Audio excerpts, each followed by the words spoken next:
Last class में जैसे हम लोगों ने स्टार्ट किया था टाइप्स ऑफ कोलिजन, तो आपको उसमें बताया था कि कोलिजन तीन तरीके के होते हैं, इलास्टिक, इनइलास्टिक और परफेक्ट इनइलास्टिक। और उन तीनों कोलिजन के लिए जो ई की वैल्यू होती है वो भी आपको बताई थी, और एक प्रॉब्लम भी हमने उसके ऊपर करी थी। ठीक है, इस बात का भी ध्यान रखेंगे कि जब भी कोई इलास्टिक कोलिजन होता है तो कोई भी काइनेटिक एनर्जी का लॉस नहीं होता है, लेकिन बाकी जो दो कोलिजन्स हैं उसमें एनर्जी का लॉस होता है। ठीक है, काइनेटिक एनर्जी का लॉस होता है। परफेक्टली इनइलास्टिक कोलिजन में सबसे ज्यादा काइनेटिक एनर्जी का लॉस होता है, और परफेक्टली इनइलास्टिक कोलिजन में जो होता है कि दोनों बॉडीज कोलिजन के बाद एक दूसरे से जुड़ जाती हैं या सेम स्पीड से मूव करने लगती हैं। ठीक है, वही अगर हम इलास्टिक कोलिजन की बात करें, और इलास्टिक कोलिजन अगर आइडेंटिकल बॉडीज के बीच में हो रहा है जहां पर दोनों के मासेस सेम है, तो इसका रिजल्ट ये बताता है कि अगर इलास्टिक कोलिजन आइडेंटिकल मासेस के बीच में होगा तो कोलिजन के बाद दोनों मासेस अपनी वेलोसिटीज को इंटरचेंज कर लेते हैं। ठीक है, मतलब क्या रिजल्ट है? For elastic collision between identical masses, the masses will interchange मतलब आपस में चेंज कर लेते हैं, interchange their velocities after collision। ठीक है, मतलब ये हुआ कि जैसे मान लीजिए कि एक मास है m का, ये v1 की वेलोसिटी से जा रहा था, और दूसरा मास है m का जो v2 की वेलोसिटी से आ रहा था। क्योंकि दोनों मासेस सेम हैं, और अगर कोलिजन इलास्टिक दिया है तो कोलिजन के बाद ये जो मास है इसको इसकी वेलोसिटी v2 मिल जाएगी, और ये जो मास है इसको इसकी वेलोसिटी v1 मिल जाएगी। तो ये वाला v1 इसको मिल जाएगा, ये वाला v2 इसको मिल जाएगा, अगर कोलिजन इलास्टिक होगा और मासेस आइडेंटिकल होंगे तो। ठीक है, अच्छा, ये एक रिजल्ट है जो आपको कई प्रॉब्लम में यूज करने को कहा जाए तो आप कर सकते हैं। मान लेते हैं कि हमारे पास 5 आइडेंटिकल बॉल्स हैं, 1 2 3 4 5। ये बॉल जा रही है v की स्पीड से, ये बॉल भी जा रही है v की स्पीड से, और बाकी सारी बॉल्स रेस्ट में। ठीक है, तो क्वेश्चन में ऐसा दिया है कि if all balls are identical and all collisions are elastic, then find the number of collisions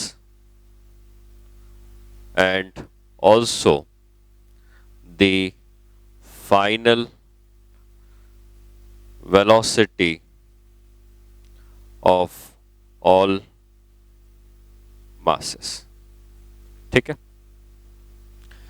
तो यहां पर अगर हम बात करते हैं तो 1 को अगर हम फिलहाल छोड़ देते हैं तो 2 जो है वो 3 से कोलिजन करेगा, और कोलिजन के बाद अगर वेलोसिटी इंटरचेंज होनी है तो 3 रुका था तो 2 रुक जाएगा, अब 3v से चलने लगेगा।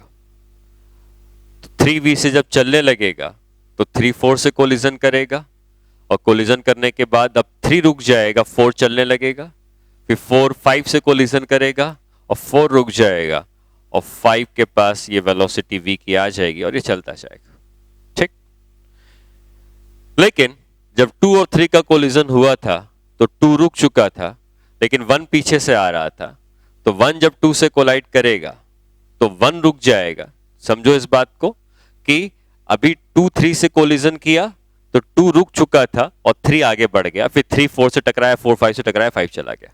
तो इस समय 2 रुका हुआ है और 1 आके टकराएगा, तो जब 1 टकराएगा तो 1 रुक जाएगा, 2 चलने लगेगा। ठीक, फिर 2 चल रहा है, 3 रुका हुआ है, 2 3 से टकराएगा, 2 रुक जाएगा, फिर 3 चल रहा है, 4 रुका हुआ है, 3 4 से टकराएगा और 3 रुक जाएगा, और 4 आगे की तरफ वही v से बढ़ने लगेगा। 5 ऑलरेडी बढ़ रहा था, 4 भी उसके पीछे v से बढ़ने लगेगा, और उस समय जो 3 है, जो 2 है, और जो 1 है ये सब रुके हुए होंगे। तो फाइनल वेलोसिटीज में 4 और 5 चल रहे होंगे और 1, 2 और 3 रुके होंगे। कितने कोलिजन हुए? एक बार 2, 3 हुआ, 3, 4 हुआ, 4, 5 हुआ, 3 कोलिजन यहां हुए। 1, 2 हुआ, 1, 2 हुआ, 2, 3 हुआ, 3, 4 हुआ, 3 कोलिजन यहां हुए। तो जो टोटल नंबर ऑफ कोलिजन्स होंगे वो 6 होंगे, 6। और फाइनली आपको इस तरीके से मोशन आपको दिख रहा होगा। ठीक है, ठीक है। इसके बाद नेक्स्ट पार्ट में आते हैं। नेक्स्ट क्वेश्चन में क्या है कि एक m मास का पार्टिकल है जो v की वेलोसिटी से जा रहा है। दूसरा पार्टिकल भी m मास का है लेकिन रेस्ट में। क्वेश्चन ये कहता है कि if after collision the total kinetic energy is 3/4 of the kinetic energy before collision, then find the coefficient of restitution। ठीक है, कोलिजन के बाद की काइनेटिक एनर्जी जो है वो कोलिजन की पहले की काइनेटिक एनर्जी की 3/4 है, तो आपको ई पूछा गया। तो कोलिजन के बाद हमको नहीं पता कि कौन कितनी वेलोसिटी से चलेगा, तो हम मान लेते हैं कि ये v1 की वेलोसिटी से चल रहा है और ये जो मास है ये v2 की वेलोसिटी से चल रहा है। ठीक है, कोलिजन इलास्टिक नहीं है, क्योंकि इलास्टिक कोलिजन होता तो फाइनल काइनेटिक एनर्जी इनिशियल के बराबर होती, लेकिन ऐसा नहीं दिया है तो कोलिजन इनइलास्टिक होगा। अब अगर हम मोमेंटम को कंजर्व करवाते हैं तो मोमेंटम कंजर्वेशन की इक्वेशन बनेगी mv प्लस 0, इसका मोमेंटम 0 है, इसका मोमेंटम होगा mv1 प्लस इसका मोमेंटम होगा mv2, तो बन जाएगा v is equal to v1 plus v2। ये फर्स्ट इक्वेशन आ जाएगी। ठीक है, और दूसरा बनेगा कि कोफिशिएंट ऑफ रेस्टिट्यूशन, वो हम निकालेंगे, लेकिन हमें काइनेटिक एनर्जी के बारे में जो इंफॉर्मेशन दी है उसको यूज कर लेते हैं। तो काइनेटिक एनर्जी फाइनल कितनी है? Half m v2 square plus half m v1 square. और काइनेटिक एनर्जी इनिशियल कितनी थी? सिर्फ इसके पास थी हाफ m v स्क्वायर। और इसका जो रेशियो है half m v2 square plus half m v1 square, ये 3/4 ऑफ द इनिशियल मतलब हाफ m v स्क्वायर के बराबर होना चाहिए। यही दिया है आपको। Kinetic energy after collision is 3/4 of the kinetic energy before collision. Half m सबसे कैंसिल हो जाएगा, ये बचेगा v2 square plus v1 square is equal to 3/4 v square. ये इक्वेशन नंबर 2 आ जाएगी। ठीक है, यहां से हमको दो इक्वेशंस मिल गई, एक हमको v1 प्लस v2 की वैल्यू पता है और एक हमको v1 square plus v2 square की वैल्यू पता है। ठीक है, निकालना है कोफिशिएंट ऑफ रेस्टिट्यूशन। तो कोफिशिएंट ऑफ रेस्टिट्यूशन होगा क्या? कोफिशिएंट रेस्टिट्यूशन होता है कि relative velocity of separation after collision, दोनों सेम डायरेक्शन में है तो माइनस करना पड़ेगा, divide by relative velocity of approach before collision मतलब v। तो हमको v2 minus v1 upon v की वैल्यू चाहिए, तो हमें v2 माइनस v1 किसी तरीके से निकालना है। ठीक है, तो उसके लिए क्या तरीका यूज करेंगे, इस तरीकों को आप समझें। हमको v1 square plus v2 square पता है और हमको v1 प्लस v2 पता है। अगर हम पहली इक्वेशन को स्क्वायर कर देते हैं, स्क्वायरिंग इक्वेशन 1, तो ये हो जाएगा v1 प्लस v2 का whole square is equal to v square, मतलब v1 square plus v2 square plus 2v1 v2 is equal to v square. ठीक है, और v1 प्लस v2 का होल स्क्वायर जो है ये 3/4 v स्क्वायर दिया है, तो यहां से मैं इसकी वैल्यू यहां पुट कर दूंगा, तो ये हो जाएगा 3/4 v स्क्वायर। ठीक है, इसकी वैल्यू यहां पुट कर दी गई, plus 2v1 v2 is equal to v square, इसका मतलब 2v1 v2 की वैल्यू आ जाएगी v स्क्वायर बाई 4। ये क्यों निकाला गया? क्योंकि हमें ध्यान दो v2 माइनस v1 चाहिए। ठीक है, तो अगर आपसे मैं कहूं कि v2 माइनस v1 का होल स्क्वायर निकालना होता तो ये होता v2 square plus v1 square minus 2v1 v2, ये होता। ठीक, v2 square plus v1 square हमको पता है v स्क्वायर के बराबर, तो इसको हम लिख देंगे, सॉरी ये लिख देंगे v2 square plus v1 square, sorry ये नहीं, I am sorry, v2 square v1 square कहाँ लिखा है, v2 square plus v1 square यहाँ लिखा है 3/4 v स्क्वायर, तो इसको हम लिख देंगे 3/4 v स्क्वायर, ऐसा लिख सकते हैं। और 2v1 v2 की वैल्यू आई है v स्क्वायर बाई 4, तो माइनस v स्क्वायर बाई 4, तो ये हो जाएगा 2v स्क्वायर बाई 4 मतलब v स्क्वायर बाई 2। इसका मतलब v2 माइनस v1 की जो वैल्यू है ये v बाई रूट 2 मिल जाएगी, ये v2 माइनस v1 मिल गया। ठीक, एक बार v2 माइनस v1 आपको मिल गया, e हमको निकालना है, तो e is equal to v2 minus v1 मतलब v by root 2 divided by v, तो ये आ जाएगा 1 बाई रूट 2, तो e की वैल्यू 1 बाई रूट 2 के बराबर आ जाएगी।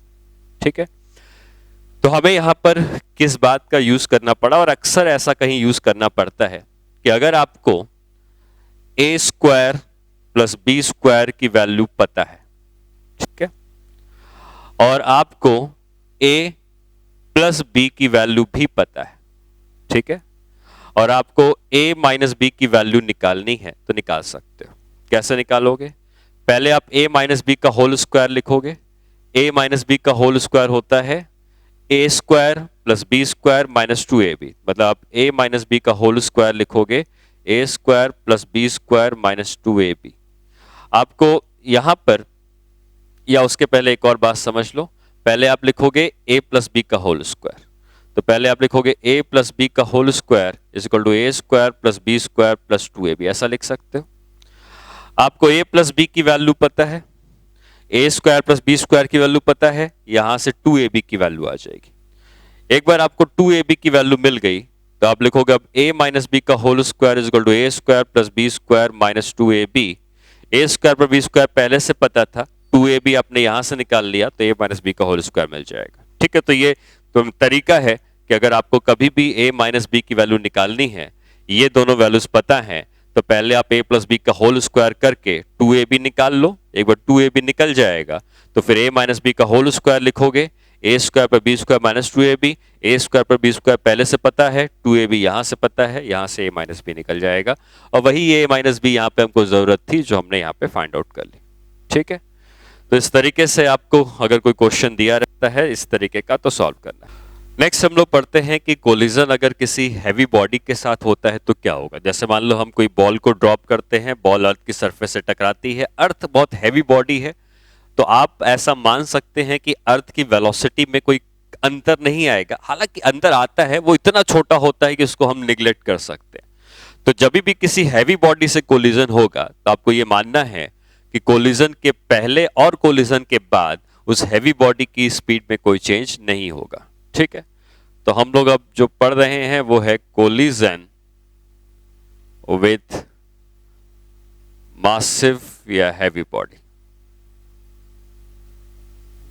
ठीक है, और इसमें क्या एजम्पशन लेना है, इसमें एजम्पशन लेना है कि there will not be any change in velocity of heavy body after collision. ठीक है, ये एजम्पशन लेना है। हालांकि कॉन्सेप्चुअली बात करें तो हैवी बॉडी की वेलोसिटी में चेंज आएगा, अर्थ की वेलोसिटी में चेंज आएगा, लेकिन वो इतना छोटा होगा कि हम उसको नेग्लेक्ट कर सकते हैं। ठीक है, और जब भी इस तरह के क्वेश्चंस आएंगे, we will use coefficient of restitution to find the final velocity of colliding body। तो जो भी बॉडी आकर हैवी बॉडी से टकराई है उसकी वेलोसिटी निकालने के लिए मोमेंटम कंजर्वेशन का लॉ यूज ना करके हम यूज करेंगे coefficient of restitution. Momentum conservation applicable है, लेकिन आपको उस केस में हैवी बॉडी की वेलोसिटी को भी कुछ ना कुछ मानना पड़ेगा, तब जाके लगा सकते हो, लेकिन उससे रिजल्ट कुछ नहीं मिल पाएगा। तो हम एक अप्रोक्सीमेशन यूज कर रहे हैं, वो अप्रोक्सीमेशन बिल्कुल लगभग सही है, भाई हैवी बॉडी की वेलोसिटी में कोई चेंज नहीं आ रहा है, इस अप्रोक्सीमेशन के संग हम दूसरी बॉडी की वेलोसिटी निकाल सकते हैं। जैसे एक एग्जाम्पल अगर हम लेते हैं कि अगर हमें कहते हैं कि यहां पर एक हैवी वॉल है, ठीक है, इसका मास कैपिटल M का है और ये इस तरफ चल रही है 2 मीटर पर सेकंड की स्पीड से। एक बॉल आती है, इसका मास स्मॉल m का है और ये जा रही है 6 मीटर पर सेकंड की स्पीड से। कोलिजन करेगी ये बॉल और टकरा कर वापस आ जाएगी। कितनी वेलोसिटी से वापस आएगी ये निकालना है, ठीक है। तो क्वेश्चन में आपको दिया है कि capital M is much much greater than small m, find speed v, ये निकालना। तो आपको ये समझना है कि कोलिजन अगर एक हैवी बॉडी से हो रहा है, ठीक है, find v if E is equal to 1/2। आपको E की वैल्यू भी दी। तो आपको ये समझना है कि अगर कोलिजन हैवी बॉडी से हो रहा है तो कोलिजन के पहले अगर ये हैवी बॉडी 2 की स्पीड से चल रही थी तो कोलिजन के बाद भी ये हैवी बॉडी 2 से ही चलती रहेगी, इसकी स्पीड में कोई अंतर नहीं आएगा, ठीक है। अब अगर हम E की वैल्यू लिखते हैं तो E की वैल्यू होती है relative velocity of separation upon relative velocity of approach. तो ये दोनों, सेपरेशन मतलब कोलिजन के बाद, अप्रोच मतलब कोलिजन के पहले। तो कोलिजन के बाद ये v से चल रहा है, ये 2 से चल रहा है और सेपरेशन होना है तो रिलेटिव वेलोसिटी सब्ट्रैक्ट करके आती है क्योंकि सेम डायरेक्शन है। और कोलिजन के पहले ये 6 से है, ये 2 से है, अपोजिट है, तो अपोजिट में तो सीधे सीधे हम रिलेटिव वेलोसिटी ऐड करके निकालते हैं। तो half is equal to v minus 2 divided by 8। तो v की वैल्यू आ जाएगी ये 4 + 2 6 के बराबर। तो कोलिजन के बाद इसकी वेलोसिटी 6 के बराबर ही रहेगी, हमेशा सेम नहीं रहेगी। हो सकता है इसकी 2 की जगह कुछ और होती तो ये और बदल जाता, लेकिन ये तरीका है जिसमें हमको इसको यूज करना है, ठीक है। तो कोलिजन विथ हैवी बॉडी में आपको कोलिजन के बाद जो हैवी बॉडी है उसकी वेलोसिटी को कांस्टेंट रखना है। यही चीज अगर हम अर्थ के लिए यूज करते हैं कि मान लो ये अर्थ है, ठीक है, तो अर्थ हम मान के चल रहे हैं कि रेस्ट में है, ठीक है। अर्थ हालांकि घूम रहा है लेकिन हम मान के चल रहे हैं कि अर्थ एक जगह पे रुका हुआ है। और अगर कोई बॉडी आती है, इससे टकराती है और टकरा के जब रिबाउंड करती है तो रिबाउंड करने के बाद इसकी वेलोसिटी क्या होगी। तो अगर ये बॉडी u की स्पीड से टकराती है और v की स्पीड से रिबाउंड करती है और कोफिशिएंट ऑफ रेस्टिट्यूशन अगर E दिया है तो अर्थ हमेशा किस में है, रेस्ट में। और अर्थ अगर हमेशा रेस्ट में है तो अर्थ की वेलोसिटी हमेशा 0 है, ठीक है। अब अगर हम E की वैल्यू लिखेंगे तो कोलिजन के बाद रिलेटिव वेलोसिटी ऑफ सेपरेशन, मतलब ये v से जा रहा है और ये 0 से जा रहा है। तो अगर ये 0 है तो सिर्फ v ही बचेगा, क्योंकि v में 0 ऐड करोगे या सब्ट्रैक्ट करोगे कोई फर्क नहीं पड़ेगा। और कोलिजन के पहले ये दोनों अप्रोच कर रहे थे तो ये तो रुका ही हुआ था, खाली यही अप्रोच कर रहा था तो u से कर रहा था, तो v को हम लिख सकते हैं E इंटू यू। तो अगर कोई बॉडी अर्थ से टकरा के रिबाउंड करती है तो उसकी स्पीड E इंटू यू हो जाती है, ठीक है। इसका यह मतलब रहा कि अगर हम मल्टीपल कोलिजन्स देखते हैं तो अगर कोई बॉडी आई, यहां से आपने उसको रिलीज किया और ये बॉडी आई यहां पर और यहां पर आकर इसने u की स्पीड से टकराया, तो जब ये बॉडी रिबाउंड करेगी तो इसकी स्पीड जो हो जाएगी वो E इंटू यू की हो जाएगी, ठीक है, रिबाउंड करने के बाद। E हमेशा 1 से कम होगा अनलेस कोलिजन इलास्टिक है, तो जनरली E 1 से कम ही आपको दिया होगा। और अगर E 1 से कम दिया होगा तो जब ये रिबाउंड करेगा तो स्पीड क्योंकि कम हो चुकी होगी, जितनी स्पीड थी उससे कम हो चुकी होगी, तो जब ये बॉडी जाएगी तो उतनी हाइट तक नहीं जाएगी जितनी हाइट तक वो पहले गई थी। और फिर जब ये वापस जमीन से टकराएगी तो इस बीच में कुछ और चीजें नहीं हुई हैं, तो ये बॉडी EU से गई थी, जितनी स्पीड से आप फेंकते हो ग्राउंड से उतनी ही स्पीड से ये वापस आके ग्राउंड में टकराएगी E इंटू यू। लेकिन अब जब वापस ये बॉडी रिबाउंड करेगी, रिबाउंड के समय इसकी स्पीड क्या हो जाएगी। तो आप समझें कि U से टकराई थी तो EU से रिबाउंड करी, अब जब EU से टकराएगी तो ये बॉडी E² U से रिबाउंड करेगी और फिर ये किसी हाइट तक जाएगी और फिर वापस लौटेगी। जिस स्पीड से टकराई थी उसी स्पीड से वापस, जिस स्पीड से रिबाउंड करी थी उसी स्पीड से वापस E² U से टकराएगी, लेकिन फिर से रिबाउंड होगा। और अब जो रिबाउंड होगा इसमें फिर से E मल्टीप्लाई हो जाएगा कि E⁻3U इस तरीके से रिबाउंड करेगी और फिर ये जाएगी।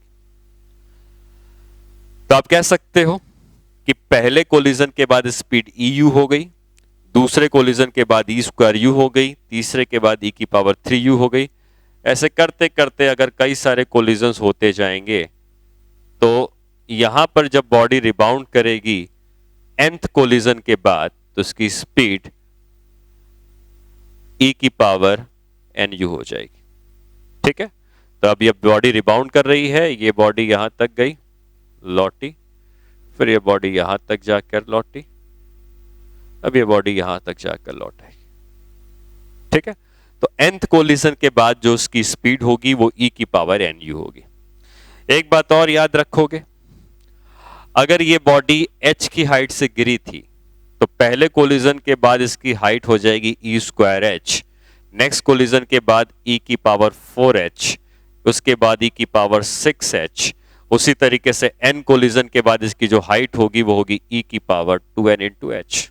ठीक है, तो अगर किसी बॉडी को h की हाइट से गिराया गया है तो nth कोलिजन के बाद जो उसकी हाइट होगी वो e की पावर 2n इंटू h होगी। ये रिजल्ट जो है आपको याद रखना है।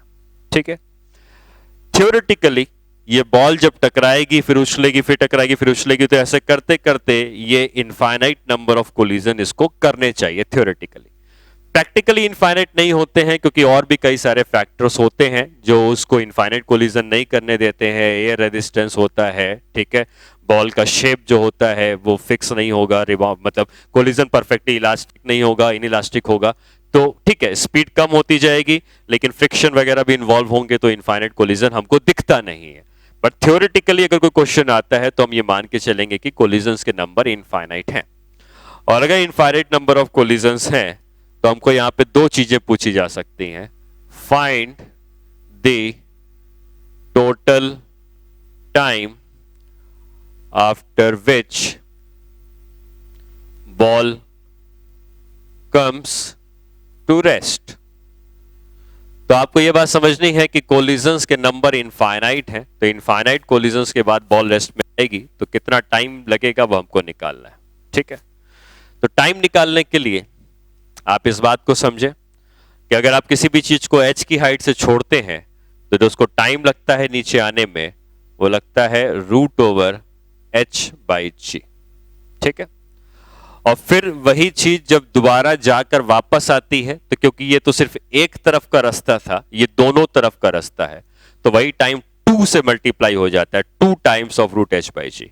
मतलब अगर बॉल सिर्फ ऊपर से नीचे आई है h की हाइट से तो उसको टाइम लगता है √h/g, और वहीं अगर बॉल ऊपर जाके नीचे आ जाती है h की हाइट से तो जो टाइम लगता है वो 2√h/g लगता है। काइनेमेटिक्स में हम लोग पढ़ चुके हैं। तो अगर मुझे टोटल टाइम निकालना है तो टोटल टाइम इन सारे टाइम को जोड़ के आएगा। पहला वाला सिर्फ एक तरफ का रास्ता है तो टाइम होगा √h/g, दूसरा वाला दोनों तरफ का रास्ता है जाना और आना तो 2 टाइम्स ऑफ e²h/g क्योंकि हाइट इतनी है, फिर तीसरा वाला 2 टाइम्स ऑफ e की पावर 4h/g। ठीक है, और इस तरीके से करते करते ये इंफिनिटी तक जाएगा। ये टोटल टाइम इसका होना चाहिए। ठीक है, अब अगर हम ये √h/g को ऐसे ही रहने दें और यहां से हम अगर देखना शुरू करें तो e² से e बाहर आ जाएगा, e की पावर 4 से e² बाहर आ जाएगा, और 2 टाइम्स ऑफ अगर मैं कॉमन ले लूं, ठीक है, कॉमन ले लूं तो कॉमन लेने के बाद √h/g अगर मैं कॉमन ले लूं तो यहां पे e² का रूट e बाहर आएगा, e की पावर 4 का कितना आ जाएगा, e² बाहर आ जाएगा, फिर e³ बाहर आ जाएगा और ऐसा इंफिनिटी तक जाएगा। ठीक है, मैंने आपको बताया है कि इनफाइनाइट जीपी का जो सम होता है उसका फॉर्मूला बताया है, तो टाइम हो जाएगा √h/g प्लस 2√h/g। सम का फॉर्मूला होता है पहला term a/1 - r, infinite GP का सम होता है a/1 - r, और r होता है कॉमन रेशियो। ये पहला टर्म है, आ गया 1 - इसमें क्या मल्टीप्लाई करें कि e² हो जाएगा तो e होगा, फिर इसमें क्या मल्टीप्लाई करें e³ हो जाएगा, e हो जाएगा, तो e हर बार मल्टीप्लाई हो रहा है तो वही चीज यहां पे डिवाइड हो जाएगी। ठीक है, फिर आप यहां से √h/g कॉमन ले लेते हैं, यहां बचता है 1 + 2e/1 - e, और अगर हम एलसीएम लेते हैं इसका तो ये 1 - e ऊपर चला जाएगा, 2e हो जाएगा, तो ये हो जाएगा √h/g टाइम्स 1 + c/1 - e। इतना इसका टोटल टाइम लगेगा इसको पूरा ट्रैवल करने में। ठीक है, तो इस तरीके से आप टोटल टाइम निकाल सकते हो। वही अगर टोटल डिस्टेंस पूछता कितना ट्रैवल किया है, तो डिस्टेंस के लिए भी सेम मेथड होता, बस डिस्टेंस के लिए आप कैसे जोड़ते, डिस्टेंस जोड़ते h प्लस 2e²h, e²h जाना, e²h आना, 2e²h, 2e⁴h, 2e⁴6h, अगेन उसमें एक जीपी बनती और हम उसका भी सम करके टोटल डिस्टेंस कितना चल रहा है वो निकाल सकते हैं। तो उस टोटल डिस्टेंस की वैल्यू अगर हम निकालते तो हम कैसे फाइंड आउट करते, टोटल डिस्टेंस ट्रेवल्ड। तो टोटल डिस्टेंस हो जाता h plus 2e²h plus 2e⁴h, इस तरीके से इनफाइनाइट सम। h को वैसे ही रहने देते, इसमें से अगर हम देखते तो 2h को कॉमन ले लेते तो e² plus e⁴ plus e⁶, ऐसे इनफाइनाइट। ठीक है, तो s is equal to h plus 2h, पहला टर्म है e², 1 माइनस क्या मल्टीप्लाई कर रहे हैं, e², ये हो जाता h प्लस 2h में से h को भी कॉमन ले लेते तो h 1 plus 2e² upon 1 minus e², LCM ले लेते तो s हो जाता h 1 plus e² by 1 minus e²। तो ये standard result total distance travelled के और टोटल टाइम ट्रेवल्ड के, जो आप याद रख सकते हो। ठीक है, ये ऐसा तब जब हमारा कोलिजन एक ऐसी मासिव बॉडी जो अर्थ है उससे हो रहा है, तो ये रिजल्ट हम लोग यूज करेंगे। ठीक है, नेक्स्ट क्वेश्चन करते हैं। नेक्स्ट क्वेश्चन में क्या है कि बॉल है जिसको कि ड्रॉप किया गया है और कोलिजन के बाद ये बॉल किसी हाइट तक जाती है। ठीक है, मान लो दिया है कि ये बॉल 4 मीटर से ड्रॉप करी गई और 1 मीटर तक जाती है। तो क्वेश्चन ये है कि a ball dropped from 4 metre height rebounds back to 1 meter height. Find E and also percentage loss in energy. ठीक है, परसेंटेज लॉस इन एनर्जी। तो आपको ये समझना है कि हमें E अगर निकालना है, तो मैंने आपको कुछ देर पहले आपको बताया कि अगर ये h है तो रिबाउंड करने के बाद ये होता है e²h। ठीक है, फर्स्ट कोलिजन के बाद e²h, सेकंड के बाद e⁴h, nth कोलिजन के बाद e⁴2nh। तो अगर हम h इज इक्वल टू 4 लिख रहे हैं तो e²h है 1। अब यहाँ पे h की वैल्यू 4 है तो e² into 4 is equal to 1, तो e की वैल्यू 1/2, ये कोफिशिएंट ऑफ रेस्टिट्यूशन आ गया। ठीक, परसेंटेज लॉस इन एनर्जी, तो ऑब्वियसली क्योंकि कोलिजन इन इलास्टिक है, e की वैल्यू हाफ है, 1 से कम है, तो कोलिजन इन इलास्टिक है तो एनर्जी का लॉस हुआ होगा। और एनर्जी का कितना परसेंटेज लॉस है, तो आप ये कह सकते हो कि परसेंटेज लॉस इन एनर्जी अगर आपको फाइंड आउट करना है, ठीक है, परसेंटेज लॉस इन एनर्जी, तो आप ये कह सकते हो कि कितना एनर्जी का लॉस हुआ है डिवाइडेड बाय इनिशियल एनर्जी क्या थी मल्टीप्लाइड बाय 100। तो एनर्जी का लॉस हुआ कितना है, तो आप ये कह सकते हो कि ये 4 मीटर से अगर स्टार्ट करता था तो इसकी पोटेंशियल एनर्जी mg4 होती, और अगर ये 1 मीटर तक गया है तो इसकी पोटेंशियल एनर्जी mg/1 होती। तो एनर्जी का लॉस होता mgh1 minus mgh2, initial energy होती mgh1 की मल्टीप्लाइड बाई 100। तो mg कैंसिल हो जाता है, h1 minus h2 upon h1 into 100। h1 था 4, h2 है 1 बाई 4 इंटू 100, तो यह हो जाता 75%। तो 75% की एनर्जी का लॉस हो जाता है इस केस में। ठीक है, अगर कोलिजन परफेक्टली इनइलास्टिक होता है तो आप ये मान सकते हो कि कोलिजन के बाद बॉडीज एक दूसरे से जुड़कर सेम वेलोसिटी से चलने लगती हैं।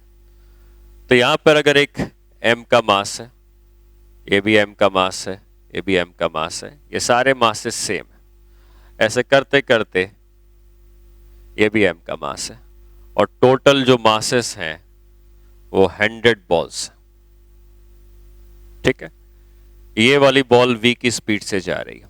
क्वेश्चन ये है कि इफ ऑल कोलिजन्स आर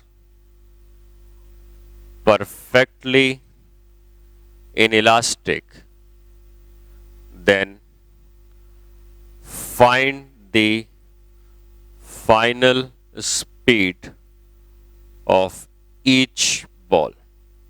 ठीक है, अब जैसा मैंने आपको बताया कि परफेक्टली इनइलास्टिक कोलिजन में जब ये बॉल इससे टकराएगी तो ये दोनों जुड़ जाएंगे, फिर जुड़े हुए दोनों जाके इससे टकराएंगे तो तीनों जुड़ जाएंगे, फिर तीनों टकरा के अगले से टकराएंगे तो फिर चारों जुड़ जाएंगे, और फाइनली अगर आप देखोगे तो जितनी भी बॉल्स हैं ये सब एक दूसरे से टकराई हुई होंगी ऐसे करते करते, और ये सारी की सारी बॉल्स जो हैं ये एक कॉमन स्पीड v से मूव कर रही होंगी। कितनी बॉल्स हैं? 100 बॉल। ये 100 बॉल्स एक दूसरे से टकराकर कॉमन स्पीड से मूव कर रहे होंगे। तो मोमेंटम कंजर्व करवा दिया जाए। इनिशियल मोमेंटम कितना था? m इंटू वी, और किसी का कोई मोमेंटम नहीं था क्योंकि सब रुके हुए थे, और फाइनली ये टोटल बॉल है 100, तो 100 m का मास हो गया, इसको मैं v डैश मान लेता हूं। ठीक है, ये टोटल मास हो गया 100 m का, और 100 m का मास v डैश की स्पीड से चल रहा है क्योंकि सारी बॉल एक दूसरे से जुड़ के चल रही है, तो 100 m इंटू वी डैश। यहां से हम कह सकते हैं कि v by 100 is equal to v dash. इस तरीके से आप फाइनल वेलोसिटी निकाल सकते हो परफेक्टली इनइलास्टिक कोलिजन में। ठीक है, अगर आपसे पूछा गया होता कि what is the percentage loss in energy, तो आप कहते कि जो लॉस हुआ है एनर्जी का, loss in energy divided by initial energy multiplied by 100। तो लॉस हुआ कितना है?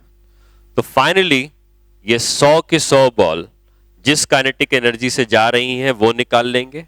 इनिशियल काइनेटिक एनर्जी कितनी थी? तो एक ही बॉल थी जो v की स्पीड से चल रही थी। बाद में 100 बॉल्स हैं और 100 की 100 बॉल की स्पीड कितनी है? v डैश का स्क्वायर। ठीक है, 100। टोटल मास हो चुका है 100 m का, तो 100 m कितनी स्पीड से चल रहा है? v डैश का स्क्वायर। ये कोलिजन के पहले की काइनेटिक एनर्जी, ये कोलिजन के बाद की kinetic energy, divide by collision के पहले की काइनेटिक एनर्जी इनटू 100। ठीक, v डैश की वैल्यू कितनी आई है? v बाई 100 आई है, पुट कर देंगे, हाफ m सबसे कैंसिल हो जाएगा, तो v square minus 100 v dash का square upon v square into 100। तो v square minus 100 v dash का स्क्वायर, v डैश कितना है? v बाई 100, तो v स्क्वायर बाई 4 जीरो आएंगे, divide by v square into 100। तो v स्क्वायर सबसे cancel हो जाएगा, तो 1 माइनस 1 अपॉन 100 मल्टीप्लाइड बाई 100, तो ये हो जाएगा 100 माइनस 1 इज इक्वल टू 99%। तो 99% के एनर्जी का लॉस इस केस में आएगा। ठीक है, तो इस तरीके से आपको कोलिजन्स के क्वेश्चंस करने हैं। मोमेंटम कंजर्वेशन हर जगह लगाना है। कोफिशिएंट ऑफ रेस्टिट्यूशन अगर आपको दिया होगा उसका यूज करना है। मासिव बॉडी से कोलिजन होगा उसके लिए क्या करना है आपको बताया मैंने। तो इस तरीके से कोलिजन के क्वेश्चंस हम करते हैं। जो नेक्स्ट क्लास होगी उसमें हम लोग ऑब्लिक कोलिजन के बारे में सीखेंगे, और इम्पल्स भी बचा है तो इम्पल्स भी सीखेंगे। तो इम्पल्स और ऑब्लिक कोलिजन ये दो चीजें इस चैप्टर में बची हैं जो हम आगे आने वाली क्लासेस में पढ़ेंगे। ठीक है।